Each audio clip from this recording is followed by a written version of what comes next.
횃불을 그린 건 아니고요. 우리나라를 그린 겁니다. 우리나라. 네. 여기 이 지역에 한필지 토지가 있습니다. 이 지역은 문경 지역인데요. 제가 사고자 하는 토지예요. 한필지 토지. 이 토지를 도면 위에 그리고자 합니다. 즉 측량을 하고자 해요. 그러면 측량 기구가 있을 텐데 측량 기구는 아무데나 설치하는 게 아니라고 했죠. 기준점 위에 설치를 합니다. 그런데 기준점 중에서 원점이라는 기준점이 있습니다. 경위 원점이라고 부르는데요. 원점.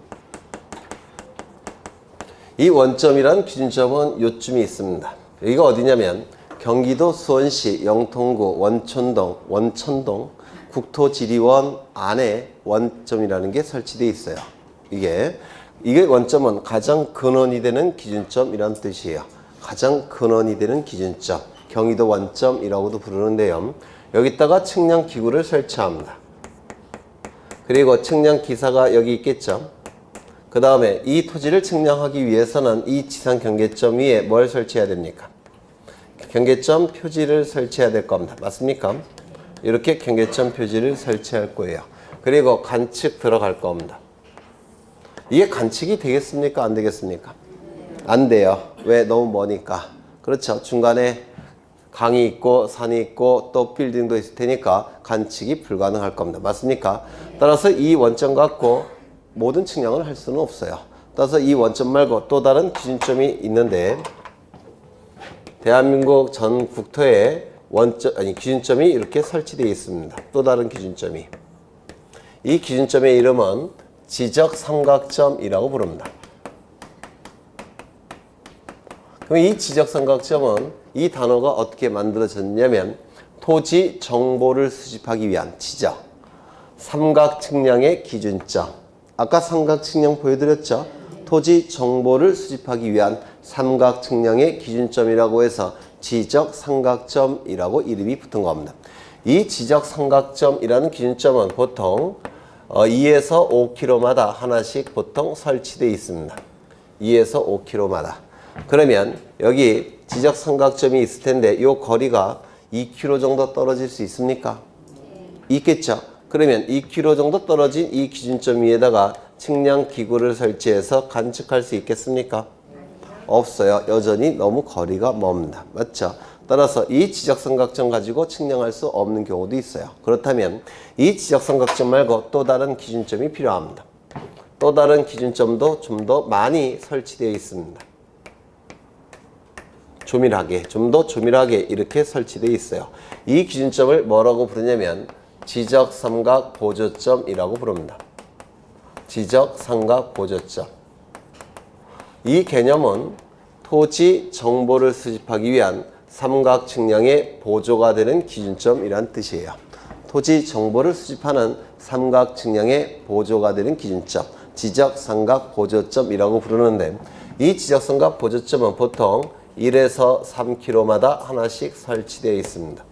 그러면 여기에 측량 기구를 설치한 다음에 측량 들어갈 텐데 이 거리가 1km 정도 떨어질 수도 있습니까? 그럼 1km 정도 떨어졌다면 관측할 수 있을까요? 이것도 불가능해요. 1km 정도는 상당히 거리가 있는 거죠. 따라서 이 기준점 말고 또 다른 기준점이 필요합니다. 또 다른 기준점이 설치되어 있습니다. 이 또 다른 기준점은 더 많이 설치되어 있을 거예요. 이 기준점을 뭐라고 부르냐면 지적도의 뿌리가 되는 기준점이라고 해서 지적도 근점이라고 부릅니다. 근자는 뿌리 근자를 써요. 지적도의 뿌리가 되는 기준점이라고 해서 지적도근점이라는 기준점이 존재합니다. 이 지적도근점이라는 기준점은 보통 50에서 300m마다 설치되어 있습니다. 요즘은 측량 기구가 성능이 좋으니까 50m 정도 떨어지면 이거 측량이 가능합니다. 여기서 이렇게 측량 기구 설치하겠죠. 그리고 관측할 수가 있을 겁니다. 근데 한 300m 떨어져 있다면 이거 관측하기 힘들겠죠. 맞습니까? 그렇다면 어쩔 수 없이 주변에 새로운 기준점을 먼저 설치한 다음에 토지를 측량 들어가야 될 겁니다. 주변에 기준점이 없다면 이거 이해가 되실까요? 기존에 있는 기준점을 사용해서 측량 들어가겠지만 주변에 기준점이 없다면 먼저 기준점을 설치한 다음에 그 다음에 측량 들어가야만 될 겁니다. 이거 이해가 되실까요? 그렇죠. 이런 기준점을 뭐라고 부르냐면 지적 기준점이라고 부릅니다.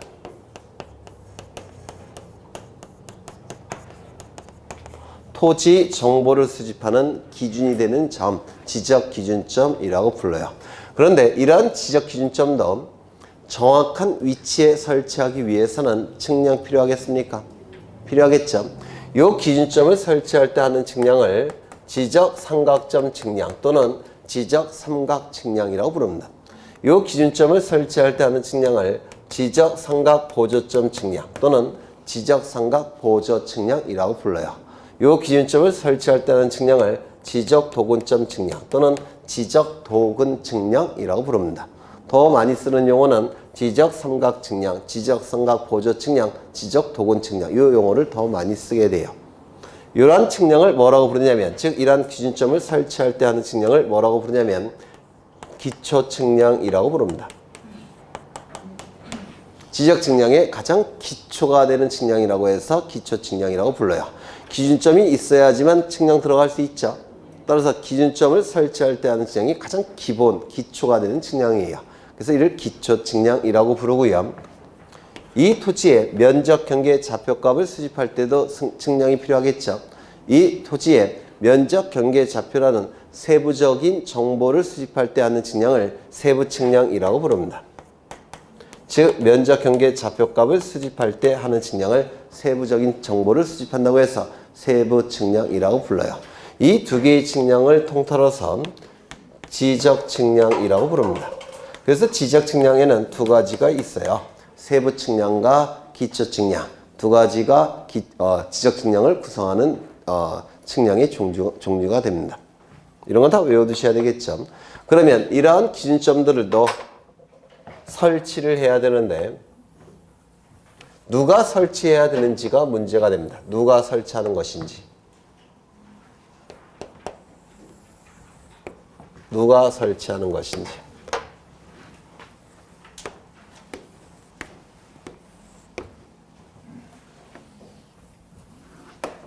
먼저 설치는 누가 하는 것인지.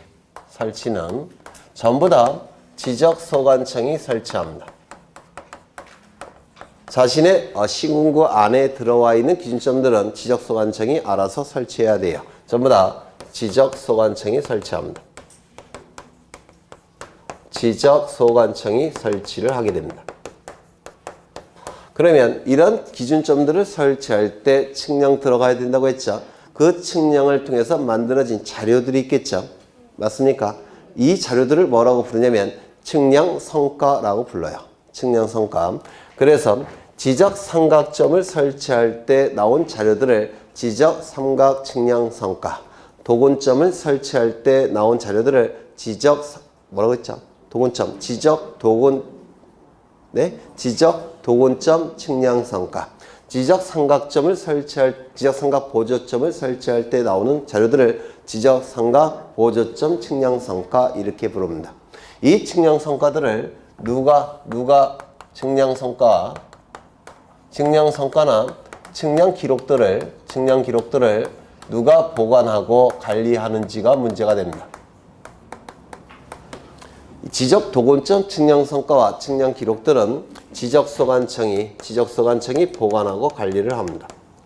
지적 삼각 보조점 측량성과와 측량 기록들도 지적소관청이 보관하고 관리를 하게 돼요.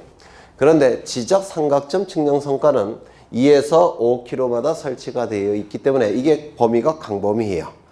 범위가 광범위하다 보니까 여러 개의 시군구에 이용될 수가 있습니다. 여러 개의 시군구에 걸칠 수가 있어요. 따라서 지적 삼각점 측량성과는 여러 개의 시군구와 관련되어 있기 때문에 지적소관청이 관리할 수가 없습니다. 여러 개의 시군구를 아우르는 누가 관리해야 될까요? 시도지사가 관리를 하게 됩니다. 이거 이해가 되십니까? 따라서 지적 삼각점 측량성과 측량 기록들은 시도지사가 보관하고 관리를 하게 됩니다. 이거 좀 이해가 되십니까? 여러 개의 시군구와 관련되어 있으니까. 그렇죠. 그러면 지적소관청이 이 기준점을 설치할 때 설치한 다음에 관리하는 시도지사에게 알려줄 필요가 있습니까? 없습니까? 내가 설치하고 있으니까 조만간 네가 관리하라 이렇게 알릴 필요가 있습니까? 없습니까? 있겠죠. 설치는 지적소관청이 하는데 성과의 보관과 관리는 시도지사가 보관 관리하니까 알려는 줘야 되겠죠. 따라서 설치한 다음에 지적소관청은 시도지사에게 통보해 줘야 됩니다.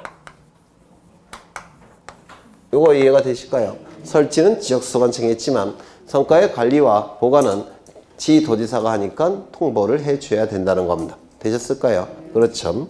그 다음에 이런 측량 성과나 측량 기록들은 일반 국민도 열람할 수도 있고 등본도 발급받을 수가 있는데 이 열람이나 등본 발급을 누구에게 신청해야 되는지 이게 출제가 이루어지게 됩니다. 열람이나 등본 발급을 누구에게 신청하는지 보관하고 있는 자에게 신청해야 되겠죠. 맞습니까? 그러면 이거 누가 보관하고 있습니까? 지적소관청에게 신청해야 될 겁니다. 이거는요. 지적소관청에게 신청을 해야 될 겁니다. 이거는요. 시도지사에게 신청을 해야 됩니다. 맞습니까? 그렇다면 지적삼각점 측량성과와 측량기록에 열람이나 발급을 신청할 때는 시청 소재지, 도청 소재지까지 구태여 가야 됩니까? 국민의 편의를 위해서 가까운 행정구역인 시군구역에도 신청할 수 있도록 해야 되겠죠. 또한 이러한 측량성과와 측량기록들은 전부 다 컴퓨터 파일 형태로 되어 있어요. 국가기관 간에 전산망이 다 연결되어 있죠. 그리고 국민의 편의를 위해서 지적삼각점 측량성과와 측량기록은 시도지사에게 신청하는 것이 원칙이지만 전산망이 다 연결되어 있고 국민의 편의를 위해서 누구에게도 신청할 수 있을까요? 지적소관청에게도 신청할 수 있게끔 만들어 놨습니다. 이걸 기억해 두셔야 돼요. 이거를 왜 기억해 두셔야 되냐면 개정사항입니다. 개정사항이라서 기억해 두셔야 됩니다. 그래서 좀 수준이 높긴 하지만 나중에 반복할 거니까 미리 알아두시면 좋을 것 같아요. 네. 되셨을까요? 그러면 책을 보겠습니다. 제2절 측량의 기준 나와 있는데요. 110쪽 측량의 기준이 나와 있는데 거기 1번과 2번은 책의 완결성을 위해서 넣은 것 같고 오른쪽을 보시면 지적기준점 요거부터 보시면 돼요. 지적기준점은 세 가지가 있죠. 지적삼각점, 지적삼각보조점, 지적도군점이라는 게 있습니다. 이 원점이라는 기준점은 지적기준점은 아니에요. 원점은 국가기준점이라고 불러요. 원점을 국가기준점. 그래서 이 세 가지 지적기준점을 암기하셔야 됩니다. 지적기준점은 어떤 게 있다고요? 지적삼각점, 지적삼각보조점, 지적도군점. 그렇죠.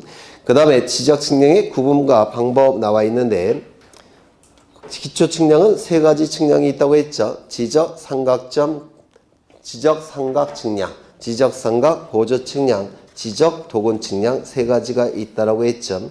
네, 한 페이지 넘겨보시면 기초측량의 실시기준은 모르셔도 돼요. 세부측량, 면적, 경계, 좌표값을 수집하기 위한 측량을 세부측량이라고 봤습니다. 여기서 기억해 두셔야 될 게 아까 보신 지적 확정 측량과 지적 현황 측량은 꼭 기억해 달라고 부탁드렸죠. 네. 그 다음에 지적 측량의 방법 6가지가 나와 있죠. 평판 측량, 전자 평판 측량, 경위 측량, 정파기, 강파기 측량, 사진 측량, 위성 측량 설명이 됐고요. 그 안에 있는 내용은 모르셔도 돼요. 아, 이런 게 있다라고만 생각하시면 됩니다. 그 다음에 지적 측량의 절차 나와 있는데 요거 거기 책에 오류가 있는데 거기 113쪽을 보시면 지적 측량 수행자의 지적 측량을 의뢰한다 이렇게 돼 있죠.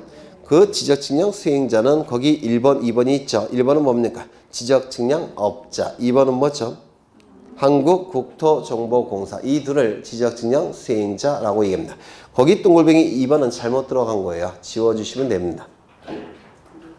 네. 거기 한국국토정보공사 밑에 동글뱅이 2번에 지적 측량 의뢰서 제출 이렇게 나와 있습니까? 이건 오타예요. 지워주시면 될 테고요. 그러면 이제 오늘 나간 프린트를 좀 보십니다. 프린트. 오늘 나간 프린트 PC죠. 이거 어디 여기 113쪽에 붙여 넣으셔요. 네, 113쪽에 붙여 넣으십니다. 이 지적측량 절차, 측량에서 가장 많이 출제되는 부분이에요. 주로 지적측량은 이 프린트에서 주로 출제가 됩니다. 지적측량 절차, 주로 여기서 출제가 돼요. 지적측량을 의뢰하는 자가 있겠죠. 이를 의뢰인이라고 부를 겁니다. 지적측량을 의뢰하는 자가 있을 겁니다. 그러면 이 의뢰인이 누구에게 의뢰를 할까요? 지적측량 수행자에게 의뢰할 겁니다. 맞습니까? 지적측량 수행자는 둘이 있죠. 한국국토정보공사와 지적측량업자가 있다고 했죠. 이 지적측량을 의뢰하는 자는 지적측량 수행자에게 지적측량을 의뢰할 텐데 세상에 공짜는 없죠. 당연히 수수료를 지급해야 될 겁니다. 다만 의뢰할 수 없는 지적측량이 두 가지가 있어요. 첫 번째, 검사측량. 왜 검사측량은 수행자에게 의뢰할 수 없을까요? 네? 국가기관이 하는 측량이죠. 수행자가 하는 측량이 아닙니다. 국가기관이 하는 측량이에요. 따라서 수행자에게 의뢰하게 되면 수행자는 이거 내가 하는 게 아니니까 절로 가라 이렇게 저기 할 겁니다. 미룰 겁니다. 맞습니까? 따라서 검사 측량은 의뢰할 수가 없습니다. 두 번째, 지적 제조사 측량이라는 것도 의뢰할 수가 없습니다. 지적 제조사 측량. 시간이 많이 흘러가면 실제 토지의 경계와 도면 위의 경계가 일치하지 않는 경우가 굉장히 많이 발생할 수도 있어요. 토지가 분할과 합병이 반복되다 보면 그럴 수 있겠죠. 시간이 한 10년, 20년, 30년이 흘러가면 토지가 분할 합병이 반복되다 보니까 도면상의 경계와 지표상의 경계가 많은 토지가 일치하지 않는 경우가 있어요. 그런 때는 이 전면적인 제조사 사업을 해서 도면을 완전히 다시 그리게 돼요. 그때 하는 측량이 지적 제조사 측량인데요. 이 지적 제조사 측량은 일개 개인이 의뢰하는 측량이 아니라 국가의 정책에 의해서 국가가 의뢰하는 측량입니다. 그러면 개인이 의뢰할 수 있습니까? 없습니까? 없어요. 국가의 정책적 이유에 의해서 국가가 의뢰하는 측량이기 때문에 개인이 의뢰할 수 있는 측량 자체가 아닙니다. 따라서 제조사 측량도 의뢰할 수가 없습니다. 이 두 가지 측량 꼭 기억하셔야 됩니다. 검사 측량과 지적 제조사 측량은 의뢰할 수 있는 측량이 아닙니다. 검사 측량은 수행자가 할 수 있는 측량이 아니니까, 제조사 측량은 개인이 의뢰하는 측량이 아니니까 두 개의 측량은 의뢰가 불가능합니다. 그러면 의뢰를 받은 이 두 가지 측량을 제외한 나머지 측량은 의뢰받을 수 있죠. 그러면 측량이 의뢰가 되면 지적 측량 수행자는 그 의뢰받은 측량을 어떻게 수행할지 계획을 세워서 서류를 작성해서 지적 소관청에게 제출하는데 언제까지 제출한지를 꼭 기억하셔야 돼요. 의뢰를 받은 그 다음날 꼭 기억하셔야 됩니다. 그 다음날. 의뢰를 받은 다음날까지 제출합니다. 3일 이내에 당일 이렇게 출제합니다. 그 다음날까지 제출합니다. 누구에게? 지적소관청에게. 시도지사에게 제출한다. 이렇게 출제합니다. 그래서 두 가지를 기억하셔야 돼요. 그 다음날까지 지적소관청. 이 두 개를 꼭 기억해 두셔야 됩니다. 되셨을까요? 제출이 이루어지면 이제 지적측량 수행자는 본격적으로 지적측량을 실시하게 되는데 이 지적측량 실시와 관련해서 가장 중요한 것은 기간입니다. 시험과 관련해서. 왜 기간을 자꾸 물어보느냐면 기간에 따라서 수수료가 결정되기 때문에 그래요. 우리 공간정보법은 특이하게 돈에 관한 문제를 자주 출제해요. 수수료에 관한 문제를. 그래서 이 기간에 따라서 수수료가 결정되니까 이 기간을 자주 물어보는데요. 의뢰인과 수행자 간의 기간에 대해서 합의하는 경우가 있을 겁니다. 맞습니까? 20일 내에 좀 끝내달라 이렇게 부탁하면 수행자가 알았다, 20일 내에 내가 꼭 끝내겠다 이렇게 답하는 경우가 있겠죠. 이렇게 기간에 대해서 합의가 이루어지는 경우가 있는데 이를 합의 업무라고 부릅니다. 합의 업무. 이 합의 업무의 경우에는 합의 기간의 4분의 3은 측량 기간으로 사용하는 것이고 합의 기간의 4분의 1은 검사 기간으로 사용하게 됩니다. 그러면 20일을 합의했다면 측량 기간은 얼마일까요? 어떻게 금방 나오셔요? 4일은 4, 4, 5, 20, 5, 3, 15. 저는 이 과정을 꼭 거쳐야 되는데 이게 바로 측량 기간으로 사용하게 됩니다. 그러면 검사 기간은 얼마를 쓰겠습니까? 4분의 1, 4일은 4, 4, 5, 20, 그래서 5일. 이걸 검사 기간으로 사용하게 됩니다. 이게 계산 문제로 출제가 돼요. 2년에 한 번씩. 아주 쉬운 문제죠. 그 다음에 수행자가 의뢰인 사이에 기간의 합의가 없는 경우도 있어요. 의뢰할 때 이거 알아서 정확하게 제대로 좀 측량해 달라. 알았다, 내가 책임지고 그냥 측량하겠다. 이렇게 기간을 합의 안 하는 경우도 있습니다. 이때를 일반 업무라고 하는데 이 의뢰인과 수행자 간의 기간에 대해서 합의가 없는 경우, 이때를 대비해서 우리 공간정보법은 측량 기간과 검사 기간을 딱 정해놨습니다. 합의가 없는 경우를 대비해서 이를 일반 업무라고 얘기합니다. 일반 업무. 일반 업무의 경우에는 토지의 측량 기간은 5일, 토지의 검사 기간은 4일 이렇게 딱 정해놨습니다. 합의가 없는 경우를 대비해서. 그렇다면 이 토지는 측량하고자 하는데 기간에 대해서 의뢰인과 수행자 간에 합의가 없습니다. 그때를 대비해서 우리 공간정보법은 이 토지의 측량 기간 얼마로 정해놨다고요? 5일. 토지의 검사 기간 얼마로 정해놨다고요? 4일. 토지의 측량 기간은 5일. 토지의 검사 기간은 4일. 이렇게 딱 정해놨습니다. 그런데 이 토지를 측량할 때 측량 기구가 있어야 되겠죠. 측량 기구는 아무 데나 설치하는 게 아니라 지적 기준점 위에 설치한다고 했죠. 지적 삼각점, 지적 삼각 보조점, 지적 도건점, 이러한 지적 기준점 위에 측량 기구를 설치해야 됩니다. 맞습니까? 그런데 이 토지 주변에 지적 기준점이 없는 경우도 있을 수가 있습니다. 주변에. 또는 지적 기준점이 모자른 경우도 있을 수가 있습니다. 이 지적 기준점은 토지가 클수록 모양이 복잡할수록 기준점이 많이 필요해요. 그러면 기준점이 없거나 기준점이 모자르다면 측량에 들어가기가 힘듭니다. 맞습니까? 그때는 아까 어떻게 한다고 했죠? 먼저 기준점을 설치한 다음에 토지를 측량하게 될 겁니다. 맞습니까? 보통 기준점을 설치한 다음에 제대로 설치했는지 검사도 해야 되겠죠. 그래서 설치 기간, 검사 기간 이걸로 사용할 수 있습니까? 없어요. 이건 어디까지나 토지의 측량 기간, 토지의 검사 기간이에요. 그러면 기준점 설치 기간, 기준점 검사 기간을 여기다가 더해줘야 됩니다. 이거 이해가 되십니까? 그렇죠. 그러면 기준점 설치 기간을 여기다가 더해주면 총 측량 기간이 나오게 되고 기준점의 검사 기간을 여기다가 더해주면 총 검사 기간이 나오더라는 겁니다. 요거 이해가 되실까요? 네. 그런데 보통 기준점은 하루에 4점 정도를 설치할 수 있답니다. 그리고 기준점은 하루에 4점 정도를 검사할 수도 있답니다. 그래서 하루에 설치할 수 있는 기간, 하루에 설치할 수 있는 개수, 하루에 검사할 수 있는 개수는 4개 정도가 된대요. 4개. 그렇다면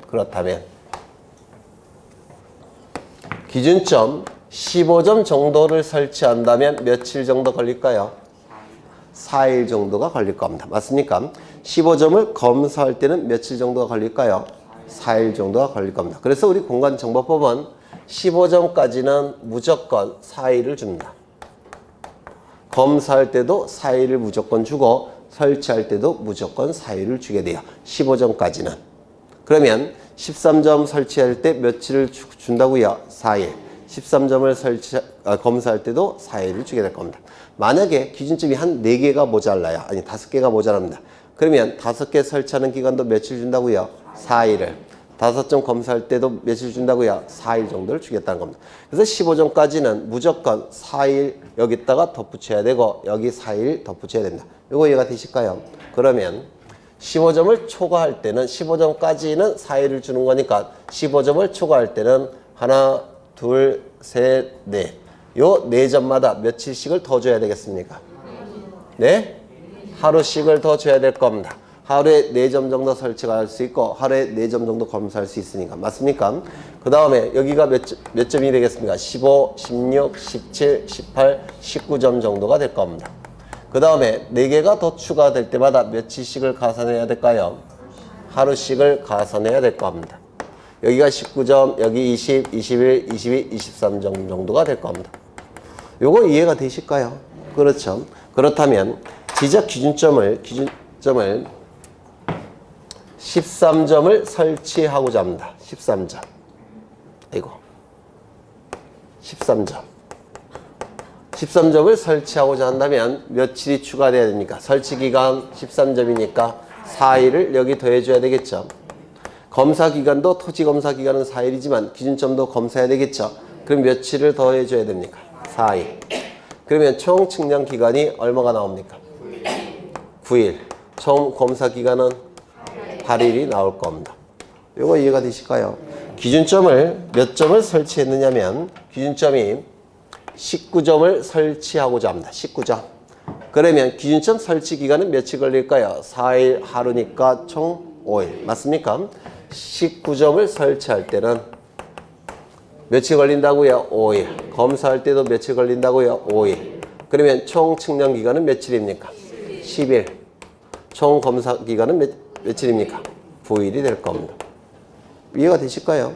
그러면 기준점을 총 22점을 설치하고자 합니다. 기준점 설치 기간 며칠 걸립니까? 4일 하루니까 몇 점? 네? 22점일 때는 6일이 걸립니다. 그러면 총 측량 기간은 며칠입니까? 11일. 11일. 그 다음에 여기도 6일이 걸리겠죠? 총 검사 기간은 며칠입니까? 10일. 이렇게 계산이 나옵니다.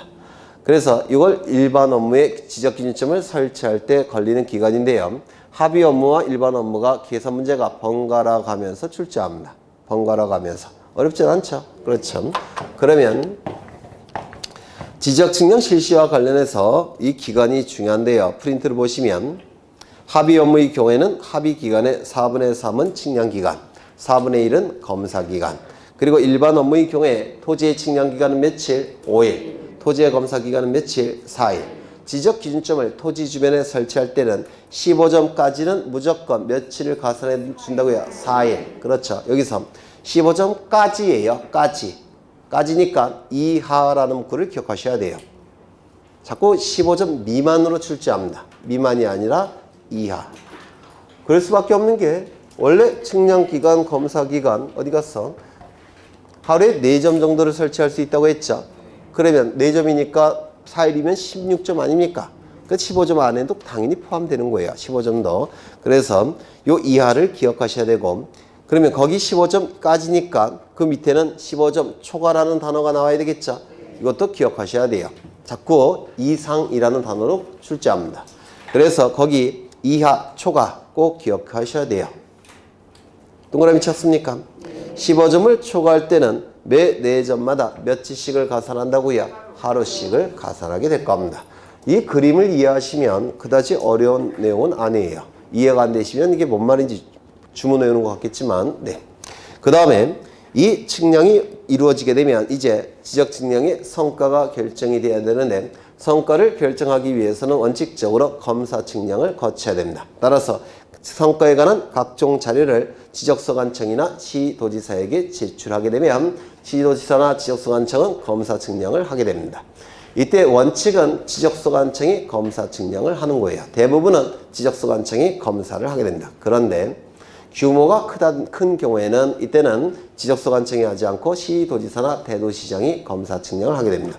시도지사나 대도시장이 검사 측량을 하는 경우는 두 가지가 있는데요. 첫 번째, 지적 삼각정 측량 성과.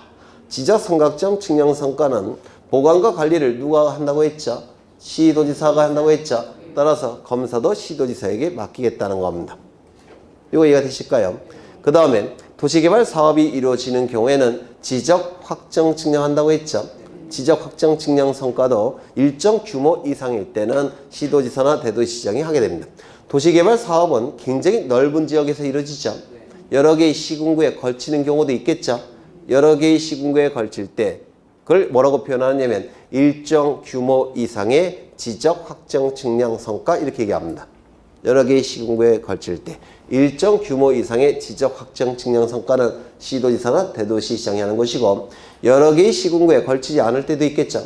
즉 일정 규모 이하일 때는 누가 하는 겁니까? 지적소관청이. 이거 이해가 되실까요? 그렇죠. 다시 정리하자면 원칙적으로 지적소관청이 검사 측량을 하지만 지적 삼각정 측량 성과와 일정 규모 이상의 지적 확정 측량 성과는 시도지사, 대도시장이 하더라는 겁니다. 일정 규모 이하의 지적 확정 측량 성과는 당연히 지적소관청이 하게 될 겁니다. 이거 되셨을까요? 그 다음에 거기 3번도 꼭 기억하셔야 되겠죠. 지적 현황 측량과 경계 보고 측량은 검사 측량하지 않는다고 했죠. 지적 측량한다고 하지 않는다고 했죠. 그렇죠. 기억나시죠? 네. 그 다음에 검사 측량까지 거치게 되면 이제 이 시도지사나 대도시장은 지적 측량 수행자에게 성과도를 발급할 테고, 이 성과도를 발급받은 지적 측량 수행자는 그 성과도를 지체 없이 의뢰인에게 발급하게 될 겁니다. 이러한 절차를 통해서 지적 측량 절차가 진행이 돼요. 거기 나와 있는 건 다 출제가 되는 것들이에요. 이게 책을 통해서 다시 한번 확인을 하겠습니다. 책을 통해서.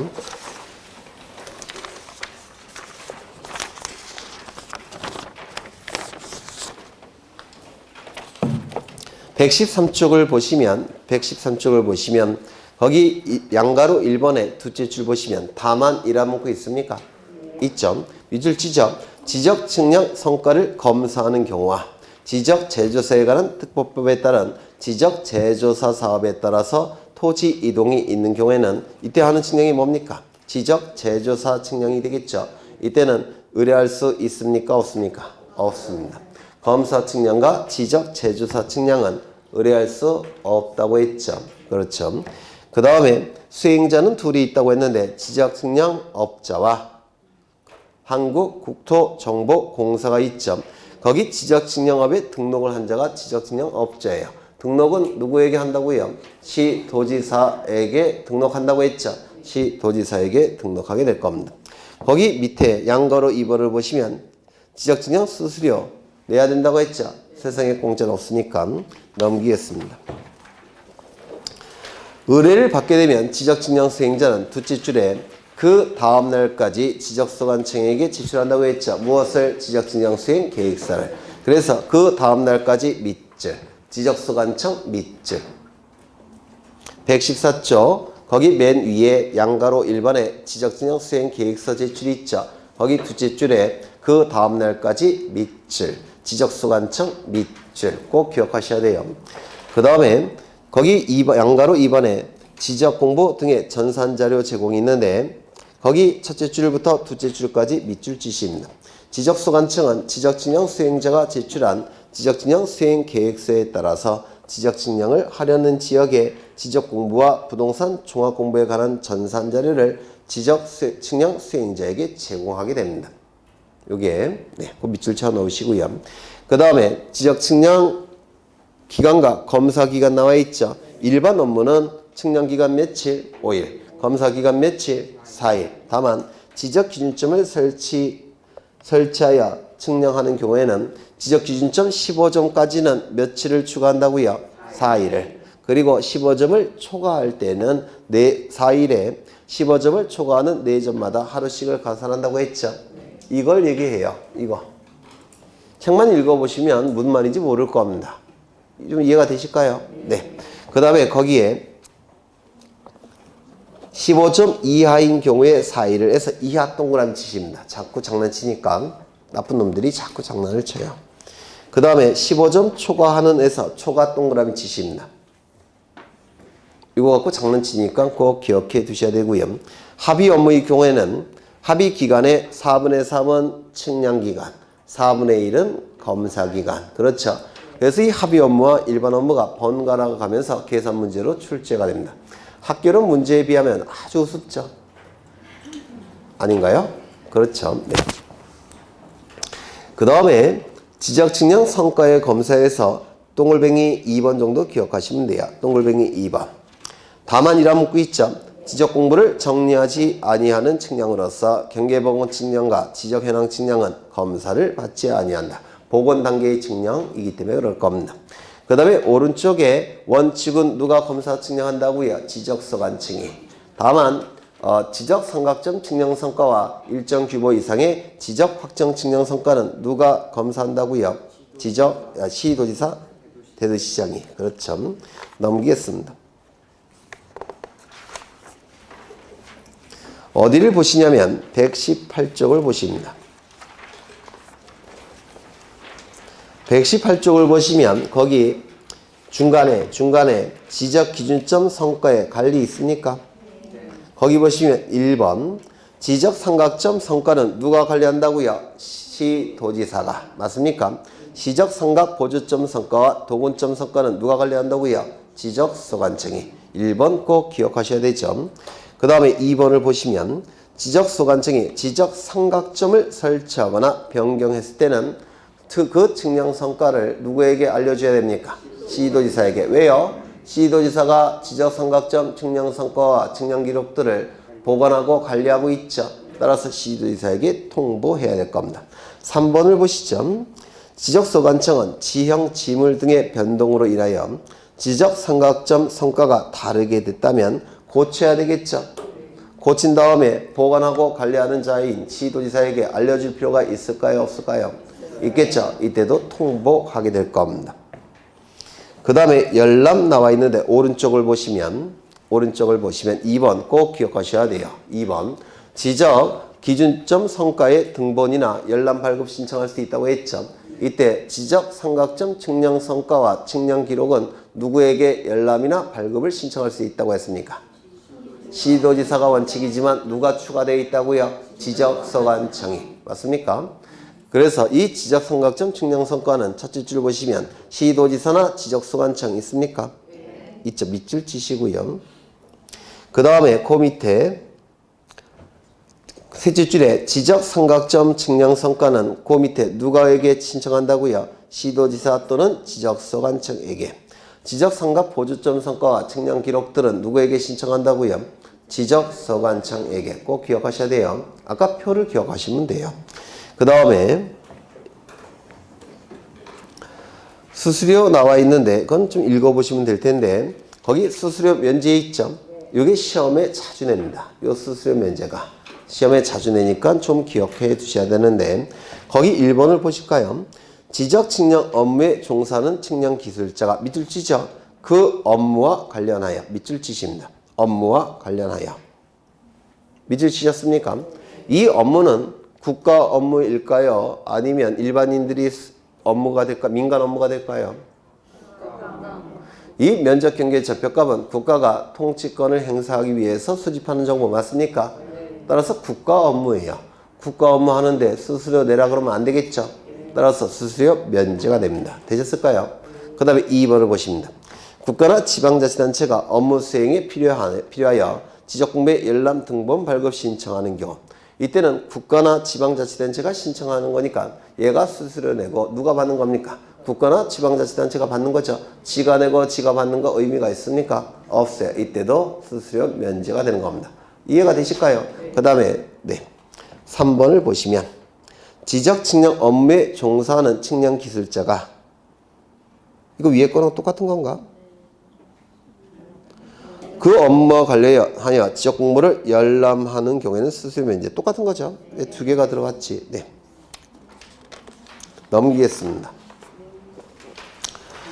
지적 측량 수행자가 나와 있는데 지적 측량 수행자는 둘이 존재한다고 했죠. 한국국토정보공사와 지적 측량 업자가 있는데 뭐 이거는 나중에 체크를 할 거예요. 아직은 좀 어려우시니까 지적 측량 업자에서 둘째 줄 보시면 셋째 줄 보시면 둘째 줄 끝이죠. 둘째 줄 끝에 보시면 지적 측량업은 시도지사에게 등록해야 한다 이렇게 나와 있습니까? 다른 측량은 전부 다 국토교통부 장관에게 등록하는데 지적 측량업만큼은 누구에게 등록한다고요? 시도지사에게 등록해야 된다고 했습니다. 지적 측량 업체의 업무 범위 이거는 나중에 밑줄 치셔야 돼요. 나중에 그냥 별표 하나 쳐두셔요. 지적 측량 업체의 업무 범위. 문제가 아주 어렵게 나오면 이것도 출제할 수가 있어. 보통은 안 나오지만 어렵게 출제되면 이것도 나올 수가 있으니까 우리는 만점을 받아야 되죠. 이것도 기억하셔야 돼요. 공간정보법은 만점 나오셔야 돼요. 그 다음에 그 밑에 지적 측량 수행자의 성실 의무 그 다음에 한 페이지 넘겨보시면 지적 측량 수행자의 손해배상 이런 거는 나올 가능성이 많지는 않아요. 이것도 한 5% 정도가 있는데 이것도 나중에 다시 한번 확인할 겁니다. 5% 정도. 5%도 안 될 것 같아요. 한 3%. 그 다음에 지적위원회와 지적측량 적부심사 나와 있는데 먼저 거기 지적위원회, 중앙지적위원회, 위원회의 제적 계피 있습니까? 네, 이건 나중에 보실 거예요. 나중에 시험에 나오는 것만 밑줄 치면 돼요. 이제 보셔야 될 게 125쪽에 지적진영 적부심사를 볼 겁니다. 지적진영 적부심사.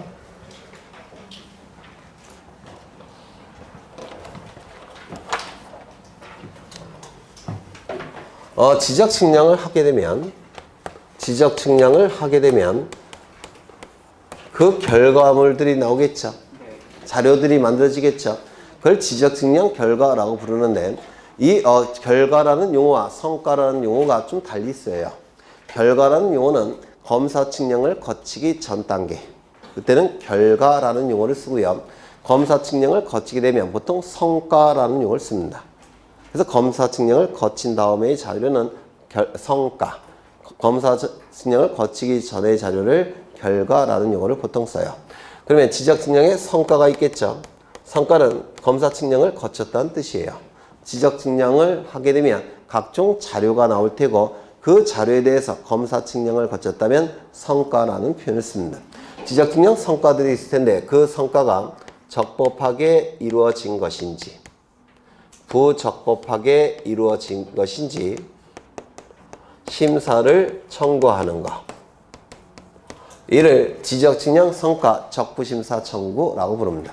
검사 측량까지 거친 성과들에 대해서 적법하게 이루어진 것인지 부적법하게 이루어진 것인지 심사를 청구하는 것. 이를 지적 측량 성과 적부심사 청구라고 부르는데 너무 길죠? 너무 기니까 이걸 생략합니다.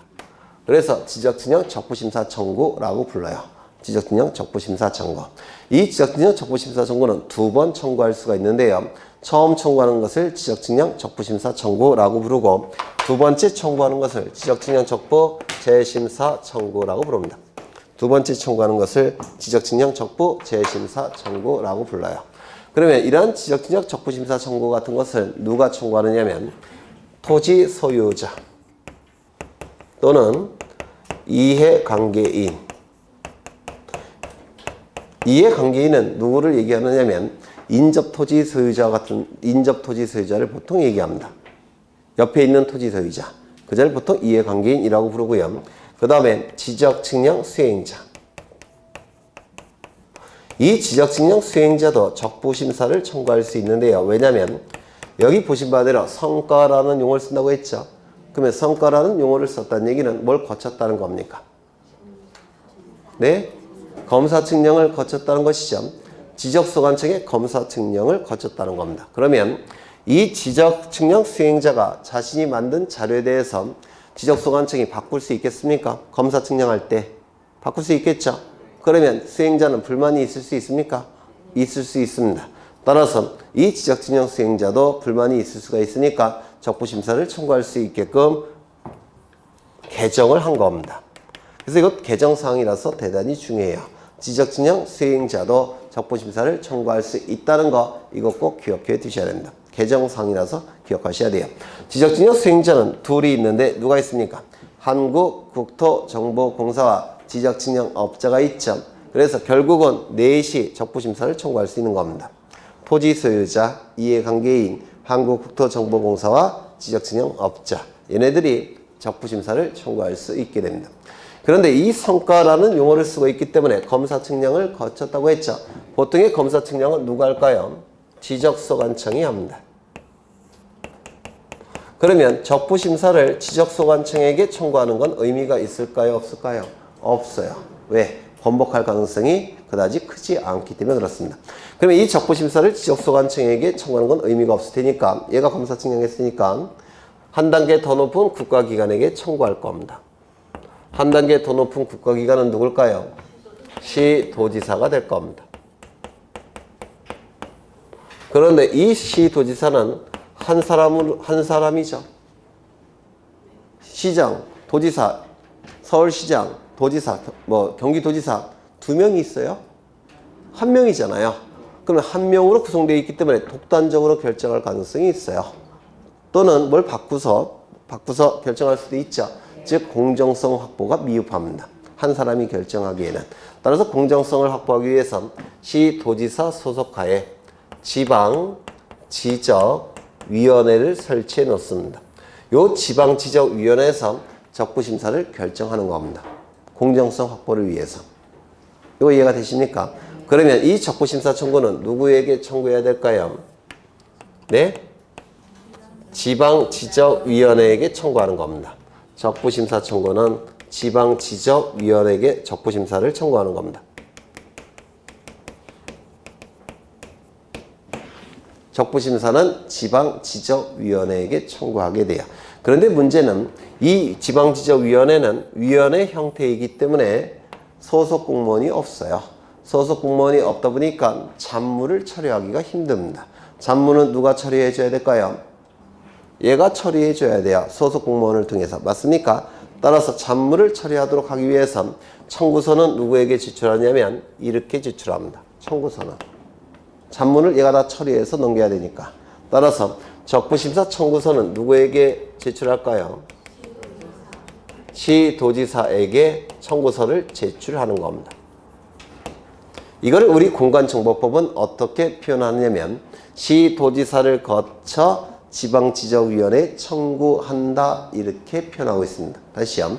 시도지사를 거쳐 지방지적위원회에 청구한다 라고 표현합니다. 요 의미를 되셨을까요? 대통령령에서는 어떻게 표현하냐면 시도지사를 거쳐 지방지적위원회에 제출한다 이렇게 표현합니다. 시도지사를 거쳐 지방지적위원회에 제출한다. 시도지사를 거쳐 이게 핵심 문구예요.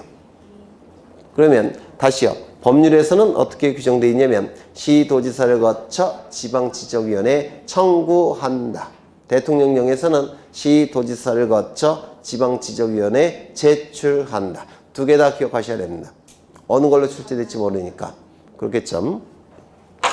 그러면 청구서는 누구에게 제출됐습니까? 시도지사에게. 그러면 시도지사는 30일 이내에 지방지적위원회에게 30일 이내에 회부합니다. 회부를 받은 지방지적위원회는 60일 동안 열심히 심의하고 의결을 합니다.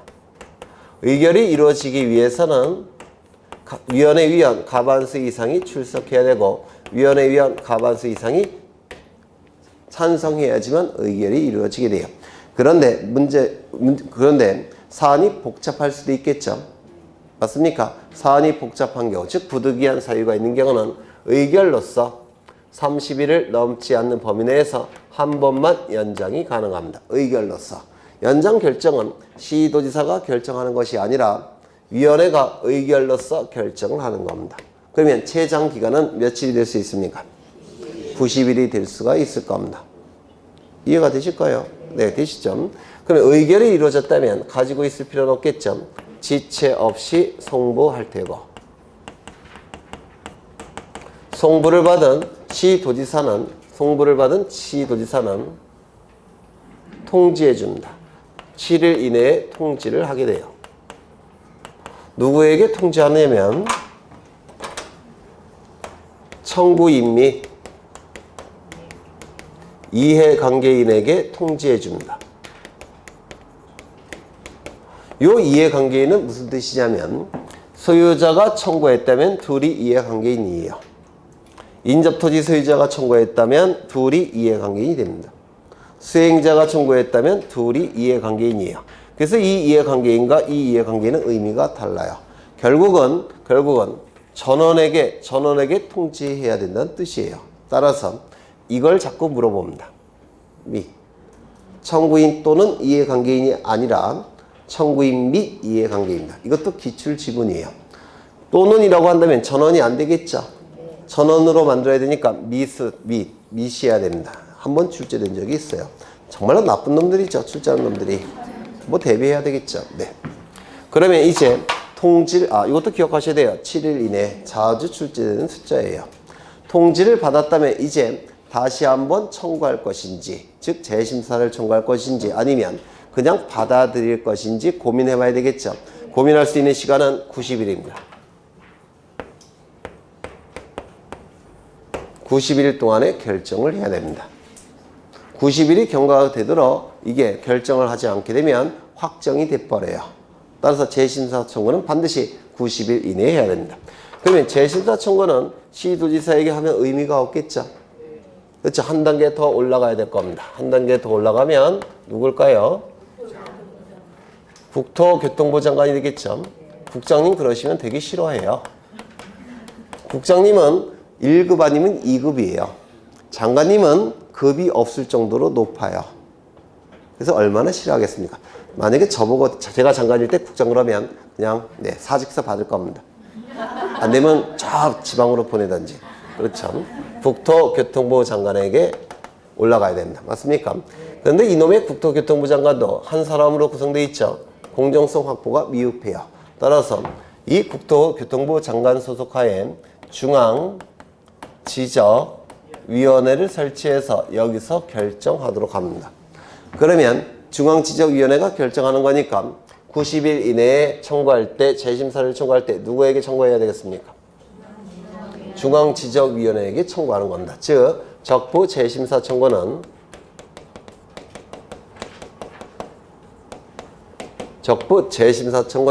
중앙지적위원회에 청구합니다. 근데 이 위원회는 소속 공무원이 없어요.